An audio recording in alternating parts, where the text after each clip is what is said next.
کیسی ہیں آپ؟ خیریت سے ہیں انشاءاللہ؟ بات کریں. السلام علیکم. علیکم السلام.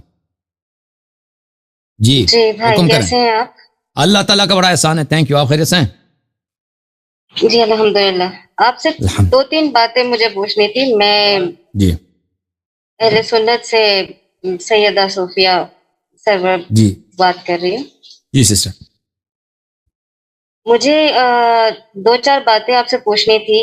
ایک تو مجھے یہ بتائیں کہ امی عائشہ پر آپ کا بہت اعتراض ہوتا ہے. ہم لوگ جب میری بیٹیاں ہیں 3 تو ظاہر سی بات ہے جب میں اپنی بچیوں کی شادی کروں گی تو انسان دیکھ کر کروں گی کہ سامنے والا اس قابل ہونا چاہیے کہ کل مجھے یا میری بیٹی کو کوئی مسئلہ نہ ہو یا مجھے پچھتانا نہ پڑے. جی تو مجھے یہ بتائیں کہ جن کی خاطر دنیا بنی نبی کریم صلی اللہ علیہ وسلم ہمارا ایمان ہے ان پر. جب اللہ کی ذات نے امی عائشہ کا نکاح ان سے پڑھوایا تو کیوں ایک اپنے پاک محبوب کو جن کی خاطر دنیا بنی، جن کی خاطر زمین آسمان بنے، جنت دوزخ بنی، یہ سب کچھ، تو پھر اللہ نے اپنے اتنے پیارے نبی کا نکاح ایک ایسی عورت کے ساتھ کیوں کروایا کہ جو پاک بھی نہیں تھی، جو صدیقہ بھی نہیں تھی؟ پہلی شادی نہیں تھی. جو پہلی شادی ہوتی ہے انسان اولاد بنانے کے لیے، گھرانہ بنانے کے لیے. ان کا گھرانہ کس کے ساتھ ہے؟ حضرت خدیجہ سلام اللہ علیہا کے ساتھ ہے. ٹھیک ہے نا. بچے کن سے؟ حضرت خدیجہ سلام اللہ علیہا سے. اولاد کن سے؟ نسل کس سے؟ حضرت خدیجہ سلام اللہ علیہا سے. ٹھیک ہے نا. تو اللہ تعالیٰ نے آپ سن لیں، آپ میرے ساتھ میں تو شامل ہے نا. آپ سن لینا میری بہن، آپ سن لینا کہ شادی کیوں ہوئی. پہلے بھی اس بات کو سن لیں. دیکھیں رسول صلی اللہ علیہ وسلم تو 15 بیویاں، لیکن ان کی جو اصلی بیوی ہے، فرسٹ وائف ہے، جن کے ساتھ ان کا گھرانہ بنا ہے، جن کے ساتھ انہوں نے زندگی گزاری ہے اور کسی اور کو شریک نہیں کیا اس میں، وہ صرف حضرت خدیجہ سلام اللہ علیہا. عائشہ وغیرہ کوئی بھی نہیں ہے. اور جن سے ان کی نسل پاک چلی ہے وہ حضرت خدیجہ سلام اللہ علیہا. اب ہجرت کے بعد رسول اللہ صلی اللہ علیہ وآلہ وسلم کے حالات ایسے تھے کہ رسول اور مسلمانوں کے حالات ایسے تھے کہ مسلمانوں میں بیوائیں بہت تھیں جن کی شادی نہیں ہوتی تھی، ان کو سپورٹ کی ضرورت تھی. اور رسول پاک صلی اللہ علیہ وسلم کے دشمن بہت تھے اور مختلف قبائل کے دشمن تھے.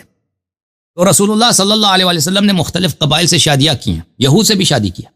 ان کے ایک بیوی یہودی خاندان سے جناب صفیہ بنت حیی ابن اخطب، اور ابو سفیان کی بیٹی سے. ابو سفیان اس وقت جو مشرکین مکہ کا سردار تھا.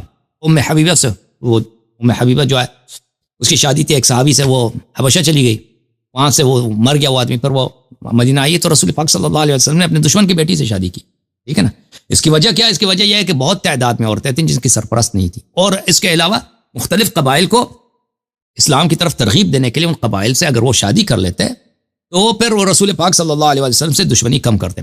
آپ نے جو سوال کیا ہے کہ دیکھیں اللہ تعالیٰ نے نبی صلی اللہ علیہ وسلم کو کی شادی کے لیے ایسا انتخاب کیا، بری عورت کا کیسے انتخاب کر سکتا ہے؟ ملاحظہ میں اس کا جواب دے دوں گا، لیکن سب سے پہلے یہ سن لیں آپ کی اپنی کتابوں میں دیکھیں رسول پاک صلی اللہ علیہ وسلم کو نسجیر اللہ کافر زادہ مشرک زادہ آپ کے علماء کہتے ہیں.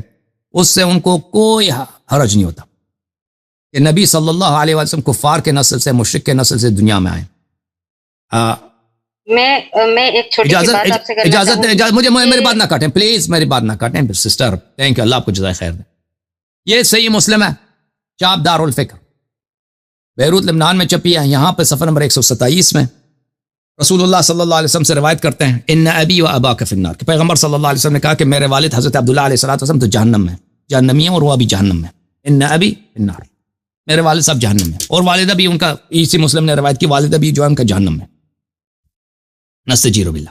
تو اب دیکھیں جب آپ نے اجماع، میں آپ کو یہ کتاب دکھاؤں اس کا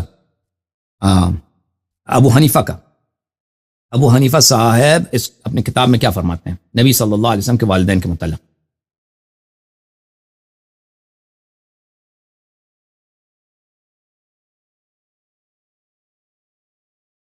یہ رسالہ ہے معتقد ادلت ابی حنیفہ فی ابوی الرسول صلی اللہ علیہ وسلم. ابو حنیفہ رسول صلی اللہ علیہ وسلم کے والدین کے متعلق کیا کہتے ہیں؟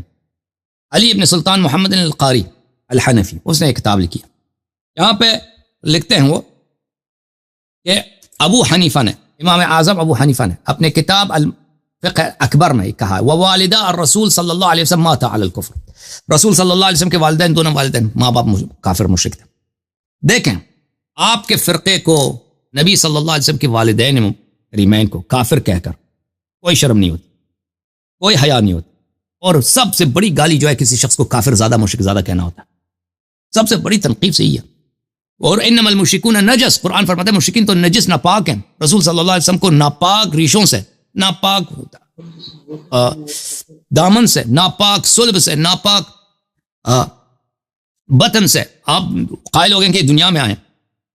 اچھا، اور دوسرے جو انبیاء ہیں قرآن فرماتا ہے ان اللہ اصطفى آدم ونوح وآل ابراہیم وآل عمران علی العالمین، اللہ نے آل ابراہیم کو برتری دی، آل عمران کو برتری دی۔ ہمارے نبی صلی اللہ علیہ وسلم کیا مشرک، نسجیر باپ بھی مشرک، نبی بھی، اور ان کی والدہ بھی مشرک۔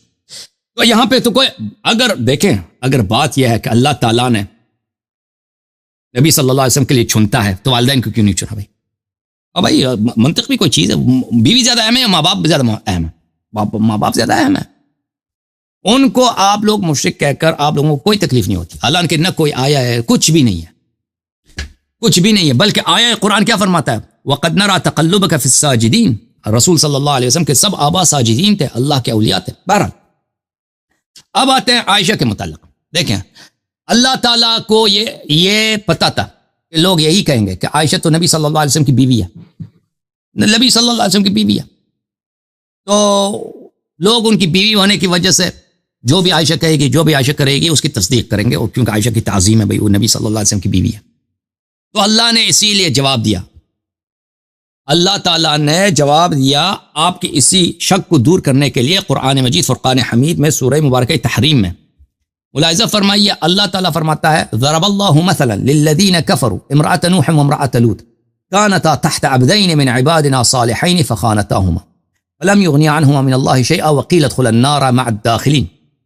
میں آیت آپ کو دکھاؤں قرآن مجید فرقان حمید میں،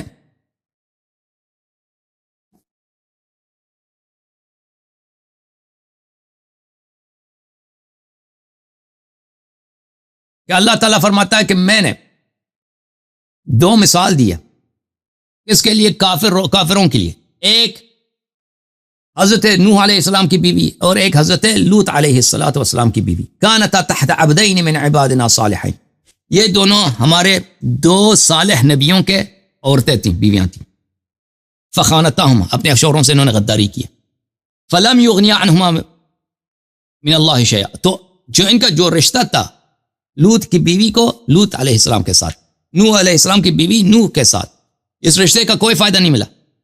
وقیل ادخلا النار مع الداخلین، اور ان سے فرمایا گیا کہ تم جہنم چلے جاؤ جہنمیوں کے ساتھ۔ اچھا یہ اللہ نے کیوں بولا، یہ آیت کیوں نازل کیا، کیوں نازل کیا؟ یا اللہ نے اسی لیے نازل کیا کہ اس سے اصل مراد عائشہ حفصہ ہیں، عائشہ اور حفصہ۔ یہ کتاب تفسیر فخر الرازی المجلد 11، یہاں پر ملاحظہ فرمائے فخر الرازی بہت بڑے مفسر ہیں مخالفین کے، سورہ تحریم میں ضرب اللہ مثلا للذین کفروا امرأة نوح وامرأة لوط وفی ضمن هذین التمثیلین، اللہ نے جو دو مثال دی ہے نوح علیہ السلام کی بیوی کی اور لوط علیہ السلام کی بیوی کی، تعریض، یہ کنایہ ہے، تعریض کس کو بولتے ہیں عربی زبان، کنایہ کو بولتے ہیں، تعریض بامی المؤمنین وہما حفصہ و عائشہ، دو ام المؤمنین کے لیے، عائشہ اور حفصہ کے لیے۔ تو اللہ تعالیٰ نے آپ کے خاطر اور آپ جیسے لوگوں کے سوچ کے خاطر کہ آپ کی یہ شک دور ہو جائے کہ نبی صلی اللہ علیہ وسلم کی بیوی کیا بری ہو سکتی ہے، اللہ نے قرآن میں کہہ دیا کہ اے مسلمانوں میں تمہیں مثال دیتا ہوں عائشہ اور حفصہ کا، یہ عائشہ اور حفصہ کی مثال ہے امرأۃ نوح و امرأۃ لوط۔ جب فخر رازی کہہ رہے ہیں کہ یہ کنایہ ہے امرأۃ لوط و امرأۃ نوح، کنایہ کس سے، عائشہ و حفصہ سے ہے، تو بات ختم ہے اس کے بعد، ٹھیک ہے نا جی۔